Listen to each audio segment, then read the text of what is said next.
If you're looking for a cosmic bias, look left.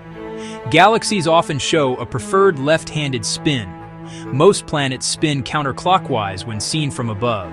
Moons spin counterclockwise too, viewed from their north poles. Storms like hurricanes spin counterclockwise in the northern hemisphere.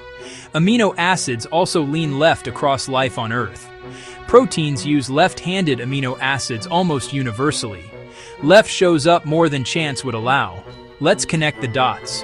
Human culture copies the left-handed pattern. But culture didn't make it. Neutrinos are fundamentally left-handed.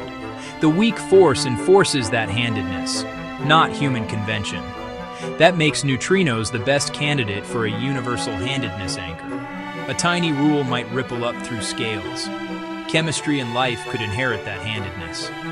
Cosmic motion might reflect it too. Left wins.